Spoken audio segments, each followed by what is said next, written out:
The Joint Office of Homeless Services was created in 2016 to centralize planning for our region's homelessness programs and to coordinate services between the city and the county. Services like shelters. But despite a budget of $279 million a year, critics say it's been slow to act and kind of ineffective. There's been enough controversy that the city auditor's office just released a comprehensive audit looking at the struggling office. So today on CityCast Portland, we're talking with K.C. Jones, the director of the Audit Services Division, about what's working in our region's shelter programs, what's broken, and how it's getting fixed. It's Monday, April 22nd. I'm Claudia Meza, and this is what Portland's talking about. Well, Casey, I'm so glad you're here because we've been doing this show for almost 2 years now, and none of us seem to know what exactly is going on at the joint office. Sure. You know, we were even getting tripped up with all the types of alternative shelters and not understanding like who's doing what. You know, we actually went to a micro village to see how everything was working together, and we were surprised to find out that they also felt out of the loop and we're also trying to piece it all together. So what is it that the Joint Office Homeless Services is supposed to be doing? I mean, if it were working perfectly, like what would be happening? Sure. So they are a body that exists as a result of an intergovernmental agreement between the city and the county to manage a wide variety of homelessness services for the region. We chose to focus on the shelter system. In those situations, they are managing contracts and agreements with shelter service providers. Like you said, that can range from Safe Rest Village to what maybe more people think of as like a congregate shelter with bunk beds and that sort of thing. Mm-hmm. Also, hotel shelters that emerged during the pandemic are also included in that. Right. I saw that their role has increased over the past few years because there's been an addition of more shelters, right? Can you tell us a little bit about that? Yeah. So they've increased, I think, the number of shelter beds in the most recent budget is a little over 3,000. Mm-hmm. And that's up from, I think, 500 just a few years ago. So as more money has come into the joint office, they've both kind of expanded the capacity of a lot of their service areas and expanded their own staff to manage a lot of this. Cool. Yeah, I was curious if the staff was also, expanded or not. And before we get into this data, I was curious about these shelters because the audit focused primarily on year-round shelters that are serving adults and families. So would that also include the Safe Rest Villages and Mayor Ted Wheeler's temporary shelters and then like auxiliary providers like We Shine, those micro-villages? So some are included and some aren't. The Safe Rest Villages, some of them have started out as their own thing, and now they run through the joint office. Okay. And then there are still things that people would think of as maybe a traditional shelter that are operating outside of this system. So it's kind of on a case-by-case basis. Okay, cool. So I wonder if you're able to tell me this. Here at the show, we really love gossip. So why did the city auditor's office think it was time for an audit of the office? Like, was there a leading incident? Do you have any dirt?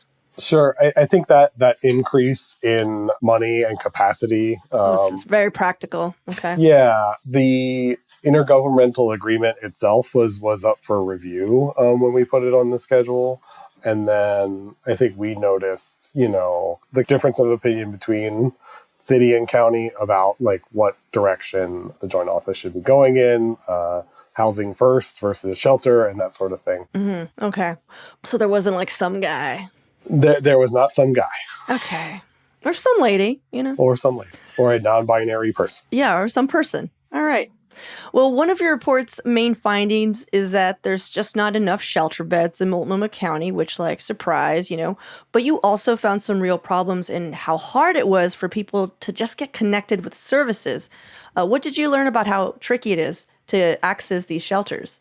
Sure. So it works on a reservation basis. And then the folks who may be helping people find a shelter aren't always aware of maybe the person's kind of complete history to understand, hey, what what would or wouldn't be a good fit for them. Like I mentioned before, some of these are congregate shelters. That amount of space and interaction with other folks may not work for people who have experienced certain kinds of trauma and that sort of thing. And then there's no kind of centralized reservation process to sort through those things. You do it on a kind of per shelter basis. And then there's also not a kind of repository to show you, hey, this is where beds are available. Oh, I see. Let's say I'm homeless and I'm trying to get connected to a shelter. Like, what would be my first step then? So some folks call 211. Okay. And they're told, sorry, we don't have any beds. And then what? Yeah, or they kind of try to connect somebody with something, and then that person has to get there. They have to, like, you know, I think you. Like, I think I've hit. You kind of hit on a point, like, like I am living outside. Yeah. It may take me a lot to admit that I need something else, that I need help, and that sort of thing. So any kind of amount of like discouragement or barrier is a little too much for somebody who's kind of already outside and going through it. Yeah, and we also saw that in your report that given the shortage of shelter beds, you found out that streamlining entry has not been a top priority for the Joint Office because they're just like, well, we don't have beds, so right, doop, you know what I mean? So it's tricky, and that's why we kind of thought like we're seeing a little bit of movement more recently on trying to add beds and a little more political agreement on shelter being an important component. So that's why we made recommendations that are kind of couched with, you know, once shelter capacity is expanded or supply is expanded, like evaluate shelter access to understand where people find those barriers, and then use those evaluation strategies to improve access. Yeah. So you're saying more data on like where someone could go, but also it almost sounds like it needs like an intake. Like there needs to be an intake center where people are connected to social workers so they could be like, actually, you might need mental health services first, or actually, you might need to go to drug recovery first. And right now, there's none of that, right? So it's something where maybe the person may have to do a lot of the legwork on their own and kind of figure out the spot that makes the most sense. Yeah. Or just, you know, I think folks we talked to said they use the little Street Roots book that's in the library just to know what's out there. But then, yeah, you got to engage with each of them on your own. Yeah. Can you imagine doing that on your own? No cell phone? Oh, man. Okay. I also read that wait lists were pretty long. Could you tell us about that? Yeah. I think we heard a variety of things, anywhere from 30 days to multiple months. And you can imagine, like I said, how discouraging that is for folks, where maybe at a certain point you just give up. And that's why we both engaged with people who are in shelter right now, but then we contracted with Street Roots to talk to folks who are living outside who may have engaged with shelter and decided to go back out. Right. All right, well, let's take a quick break here. And when we come back, the lack of data at the Joint Office of Homeless Services.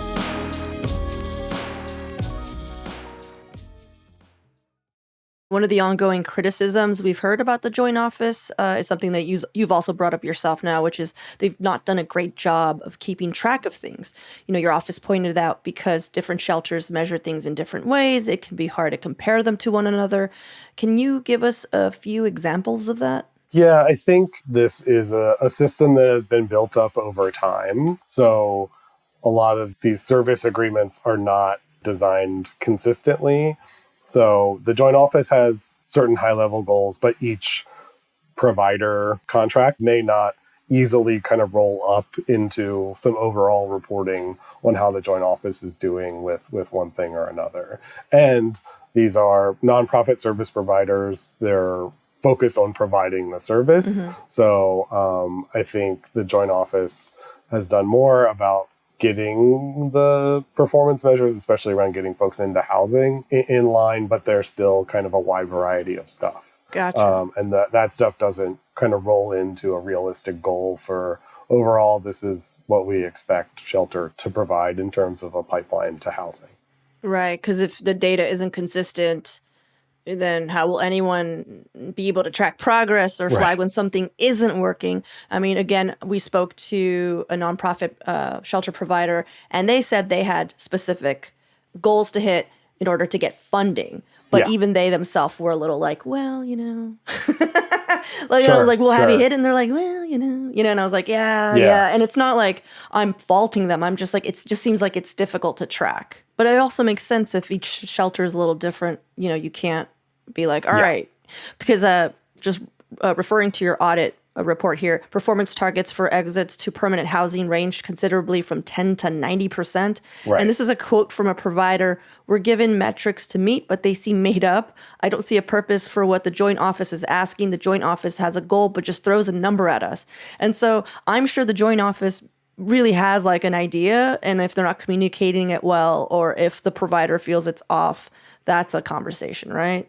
And maybe showing how those different goals fit together in their calculations for maybe overall performance is the sort of thing that I think city and county leaders have been looking for. Is like they seem to struggle to get data out of the joint office about system performance. Yeah. Another thing that we heard from particular independent provider was that it also takes a lot of time to get money from the joint office. And I didn't see that in the report, but it's something that has been said a bit like loudly within that community. Like it'll take 6 months and they're just like, we're a very small nonprofit. 6 months is like, we're closed. I mean, it wasn't in the report. So I'm just asking if that's something you've also heard. Yeah, it's something we've heard. It's not something we focused on too much. I think the county auditors focused a little more on that service provider and county relationship in their audit that came out last year. But yeah, I think that, like I said, we built a government system. This is a government office that interacts with individual service providers that maybe come from a direct service experience. So turning it into something that's supposed to be able to report out as an overall system, I think has been tricky. Yeah. So, I mean, that would mean if we don't have like reliable ways to find, this data, does that mean we don't really even know how many people are actually unsheltered? I think trying to get to an exact number there has been tricky, and the joint office and county have changed their approach more recently. I think their most recent count is over 11,000 folks experiencing homelessness, but around 5,400 unsheltered. So the bigger number would include folks who are doubled up or housing insecure and things like that. Mm-hmm. Well, your office also did a racial equity analysis to see how the population of people using our shelters is lining up with the region's population, right? And so what did you find? Sure. So this was a bright spot, at least for the joint office. We did find that they designed their programs to help reduce racial disparities, Nice. but they don't have control over who experiences homelessness. So some of those disparities do exist. So we recommended that they regularly evaluate those programs to see if there are new approaches they need to incorporate. Right. And another thing on your report talks a lot about the improvements that have been happening, even over the course of the process, of the audit. So that must have been fun. Yeah. I mean, Yeah. because you're just like, oh, here you go. And they're like, done. And you're like, okay, well, now I got to redo that. So let's talk about like specifics. Like what is a Sure. good highlight that you can say, hey, we wanted to put this in the audit. They started working on it. So I think the right sizing of shelter supply based on need is something that we kind of learned through our process. Like all these different shelters are serving different populations, and they're going to have different needs. So a recognition on the joint office side that like, yes, these are all different, but need to fit together eventually. And then them agreeing that they should be the ones to get a handle on that. Gotcha. Do you think that's why the report was delayed? Because I know we originally expected to see it around the end of last year. Well, yeah, there was a little bit of us trying to have to get up to speed on new developments, but we also lost a staff person that was working on this project during this time. So wait, was that the Sunshine Band? No, Oh. Sorry, Casey, I've been waiting. that was good. Thank you. Okay, go on. Sorry. So yeah, the also incorporating kind of that lived perspective. Like it took us a while to get a contract together for that and then gather that information from Street Roots. And then we did outreach work at shelters to gather additional perspective. Those are quotes from people that illustrate the kind of lived experience at various levels. Mm-hmm. So it's not like we looked at the data that we know, we've incorporated everybody's perspective into this. So we had to make sure they were kind of featured in the right way too. Yeah. Your office's report came with 10 recommendations for how to improve things, from making it simpler, for people to access shelter. Like we just did that role playing. Mm-hmm. And honestly, I'm still homeless in that scenario. Right. And you also talked about coming up with consistent targets for how many people make it into permanent housing. So data, like we've been discussing. But how is any of this going to actually get enforced? Like what's preventing the joint office from just saying, thank you, and then putting it in a drawer? Even though it seems like they have been taking some of your recommendations. But I mean, that's a lot of recommendations, Yeah, so we follow up every year on all of our recommendations and then incorporate that into an overall report about how bureaus across the city and joint office are doing in implementation. It's not just please tell us what you did. They have to kind of show us what they did, give evidence that either something is in process of being implemented or implemented. And we do that for 5 years after the audit comes out. Oh, cool. Are there consequences if they don't? Will they get arrested? Well, we make that report public. So, shame. Okay. They are accountable to the public, yes, and elected officials. Oh, gotcha. So you're not going to call the cops. Okay. No, we are unable to do that. That's fine. So it sounds like the first step is expanding the number of beds, right? Like before any of this stuff can happen, right? Or, well, actually, no, yeah. I feel like they can start tightening up that data before that can happen. But are they able to do that? Are they able to expand the number of beds?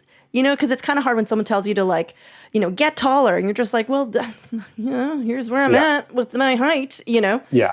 So I think the mayor and chair have announced a strategy that's going to add, I think, at least 1,000 more beds. And we saw that as something that's responsive to that recommendation. But like you said, we'd also like that to be tied to a data-informed process about what do those beds need to be like, what works for people and that sort of thing. And kind of make sure that the space that is getting created is the space that is needed. Right. So data first, really, is what I'm hearing. Yeah.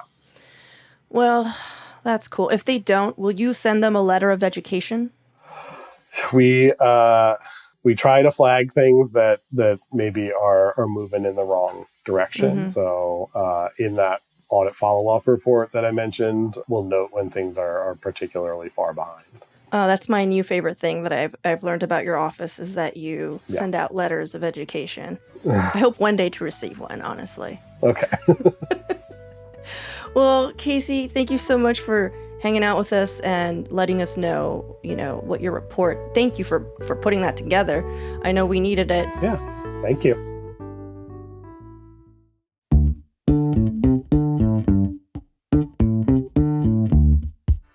Well, that's all for today here on CityCast Portland. Thanks so much for listening. We'll be back tomorrow morning with more from around the city. Until then, see you at Slim's.